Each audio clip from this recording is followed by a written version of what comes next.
The world was stunned. Philippine scout rangers decimate China's elite sea dragons in Mindanao's jungles. What was meant to be a showcase of Chinese military might become a lesson in humility.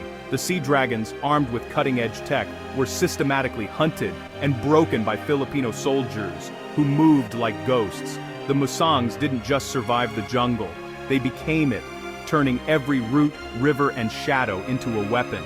For the Chinese, the jungle was an obstacle. For the Filipinos, it was home. The upset wasn't just military, it was philosophical, true strength whispers from the shadows, not from the roar of machines. This is the story of how the underdogs rewrote the rules of modern warfare. The story begins in the heart of Beijing, in the year 2019, a city pulsing with ambition and the weight of history. The air was thick with anticipation as military convoys rolled through the streets, converging on a grand government building where the world's eyes would soon turn. Inside, a military conference was underway, a gathering not just of uniforms and medals, but of egos and national pride. The atmosphere crackled with bravado, as delegates from across the globe sized each other up, each nation eager to prove its mettle. At the center of it all stood General Wei Feng, a man renowned for his iron will and sharp tongue. With a confident stride, he took the podium and began to boast of China's formidable sea dragons, their elite forces said to be unmatched on land or sea. He dismissed the capabilities of smaller nations, especially the Philippines, calling them physically and technologically inferior, barely worth consideration. His words cut through the room like a blade. "Courage is admirable," he declared, his voice echoing, "but it does not stop a bullet. Size and strength backed by technology are what matter in war." The Filipino delegation sat stoically, their faces betraying little, but the insult was clear. Then, quietly, but with unwavering resolve, Colonel Rafael Vargas rose from his seat. The room hushed as he spoke, his words measured but firm. "Let's put your doctrine to the test. No live rounds. Our jungle, our terms. Let's see if your strength holds up when stripped of your machines and your numbers." The challenge hung in the air, electrifying the hall. Delegates paused mid-clap, their faces a mix of shock and intrigue. The gauntlet had been thrown, and there was no turning back. "Let's see which strength prevails," Vargas continued, "when all you have is your training, your brother beside you, and the unforgiving ground beneath your feet." The words resonated, a call to something deeper than weapons, a test of spirit, unity, and survival. General Wei, caught in the web of his own arrogance, could not back down. With a forced smile and a reluctant nod, he accepted the challenge, sealing the fate of both teams. News of the contest spread like wildfire. Cameras flashed, journalists scrambled for statements, and headlines around the world buzzed with anticipation. What began as a contest of pride was now a global spectacle, a test of survival that would capture the imagination of millions. The stage was set in the dense, unforgiving jungles of the Philippines. Soldiers from both nations prepared, checking their gear and steeling themselves for the unknown. Operation Tropic Fury was about to begin. The dragon had been dared to enter the jungle, a place where technology meant little, and only the strongest, most adaptable would prevail. The world held its breath, waiting to see who would emerge victorious. Operation Tropic Fury was no ordinary exercise. It was a duel, a clash of not just military might, but of spirit, strategy, and survival. Deep in the heart of Mindanao, the air was thick with anticipation, the jungle alive with secrets and shadows. This was a proving ground, where reputations would be forged and legends born. The sea dragons arrived with fanfare, their boots hitting the tarmac in perfect unison. They brought with them the latest in military technology, drones, night vision, and advanced communications. Their uniforms were crisp, their movements rehearsed, and their confidence radiated as they unloaded crates of high-tech gear, ready to showcase their prowess on foreign soil. Their doctrine was clear: shock, awe, and overwhelming force. They believed in swift, decisive action, striking hard and fast to dominate the battlefield before the enemy could react. Every maneuver was calculated, every display of power meant to intimidate and impress. The Scout Rangers, in contrast, prepared quietly, sharpening bolos, studying maps under the thick jungle canopy, and blending seamlessly into their environment. Their gear was worn from years of use, their camp Spartan and efficient, yet their confidence was silent. born from countless hours navigating these very jungles, from a deep familiarity with every sound and shadow. Colonel Vargas gathered his men beneath the ancient Ballet tree, its roots twisting like the stories of old warriors. "They fight the jungle," he told them, voice steady and sure. "We move with it. We are the jungle's sons. Let them come with their machines and their noise. Let them hunt for soldiers. They'll find only ghosts."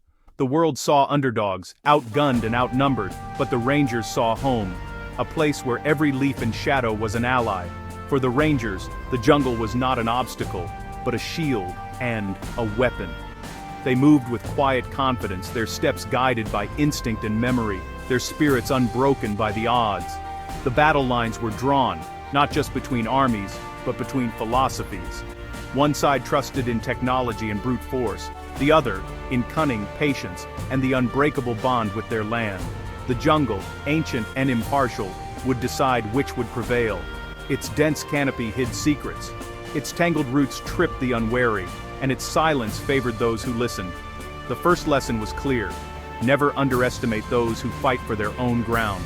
In Mindanao, every tree, every shadow, and every heartbeat belonged to the defenders.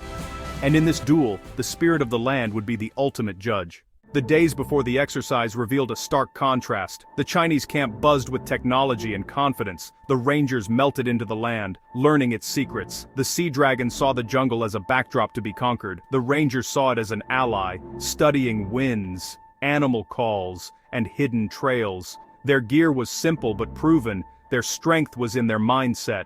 "Let them exhaust themselves," Vargas told his men. "Let the jungle fight them." The Rangers would be the teeth and claws of the land itself. The real battle would be fought in silence, patience, and the shadows beneath the leaves. At dawn, the Sea Dragons stormed in, only to find their tech faltering and the jungle closing in. Their drones tangled in vines, comms failed, and every step was a struggle. The Rangers watched unseen, letting the enemy tire. The first kill was a bamboo trap. Silent, sudden, and demoralizing, panic set in as the Sea Dragons realized they were being hunted by ghosts. The Rangers waged psychological warfare, sabotaging supplies, leaving eerie totems and haunting the enemy with unsettling sounds. No direct firefights, just relentless attrition. The Sea Dragons came to fight an army they found themselves battling their own fear. The jungle was the Rangers' greatest weapon. The Phantoms had drawn first blood. By day 3, the Sea Dragons were unraveling. Their tech was dead weight, their nerves frayed by invisible enemies. The Rangers struck without warning, stealing gear, leaving orchids, and vanishing. The Chinese soldiers, trained for direct combat, found themselves fighting shadows and paranoia. Sleep deprivation, stress, and confusion shattered their cohesion. A panicked firefight against imagined foes led to friendly fire chaos. The Rangers didn't need to be present, fear did their work. Vargas listened to intercepted radio chatter. Once confident, now desperate, the Rangers thrived, moving silently, living off the land. The jungle broke the invaders, while its students grew stronger. The river became the next battleground, a twisting, unpredictable artery cutting through the heart of the jungle. Its muddy waters, flanked by dense foliage and hidden dangers, offered both opportunity and peril for those who dared to claim it. Here, the rules of engagement shifted, with every bend and shadow, and the line between hunter and hunted blurred beneath the green canopy. The Sea Dragons, elite Chinese amphibious forces, planned a swift and overwhelming assault. Their confidence was rooted in their powerful boats, advanced equipment, and the sheer speed with which they could strike. Engines roared as they cut through the water, believing that their technology and numbers would guarantee victory on this new front. But the Filipino Rangers saw the river differently. To them, it was not a highway for invasion, but a perfect trap. Every overhanging branch, every shadowed inlet was a potential ambush site. They watched in silence, blending seamlessly into the jungle, waiting for the perfect moment to spring their plan. As the Chinese boats entered a narrow gorge, the Rangers unleashed a sudden barrage of massive logs, sending them crashing into the water. The river became a maze of obstacles, trapping the boats and cutting off any hope of retreat. Panic rippled through the Sea Dragons as their escape routes vanished. From the dense undergrowth, Rangers used blowpipes to fire harmless but effective darts, quickly neutralizing boat crews without causing permanent harm. The silent attack left the invaders confused and disoriented, unable to fight back against an enemy they could not see. Suddenly, nets and snares, hidden beneath the water's surface, sprang up, entangling soldiers and trapping them on their stranded boats. Not a single shot was fired, yet the sea dragons found themselves helpless, ensnared by the jungle's invisible defenders. Then, as if the river itself had come alive, rangers emerged from beneath the water, camouflaged and silent, striking from below. Their mastery of the environment turned the river into their ally, allowing them to attack from unexpected angles and disappear just as quickly. The sea dragon's technological power and training were rendered useless against an enemy who truly owned the river. Confusion and frustration spread among the stranded soldiers, their confidence shattered by the invisible hand of the jungle. In a tense hostage rescue scenario, the Chinese forces were further deceived by cleverly placed decoy dummies, mistaking them for real captives. Their focus was diverted, and their resources wasted on a phantom threat. Meanwhile, the real rangers slipped through a network of hidden tunnels beneath the jungle floor, extracting the actual hostages and vanishing without a trace. Their intimate knowledge of the terrain allowed them to move unseen, always one step ahead. When the sea dragons finally reached the village, they found only empty huts and a single orchid left on a deserted path, a silent, mocking symbol of their defeat. The jungle had swallowed its defenders, leaving nothing but questions and echoes behind. In the end, the Filipino Rangers proved themselves true masters of the waterways and the jungle. Their cunning, patience, and deep connection to the land allowed them to outmaneuver the dragons at every turn, turning the river from a battleground into a decisive victory. After days of attrition, the battered sea dragons found the Rangers' headquarters. Expecting a bunker, they found a village woven into the hillside, nearly invisible. The final assault began with firepower and discipline, but the Rangers' defense was a web of tunnels and decoys. The Chinese attacked ghosts, funneled into kill zones, outflanked by unseen foes. Vargas orchestrated chaos using captured radios to spread disinformation. Believing they were surrounded, the Chinese retreated, straight into a ranger ambush. The exercise ended with the entire Chinese force captured. The defeat was absolute.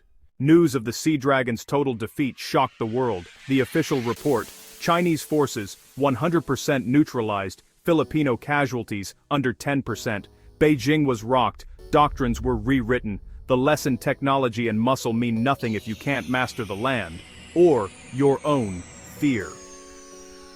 Colonel Vargas credited the jungle, not his men. "We are merely its students." The world took notice. Military delegations flocked to learn from the Rangers. Operation Tropic Fury became a new doctrine: mind over muscle, spirit over steel, and the power of fighting for home.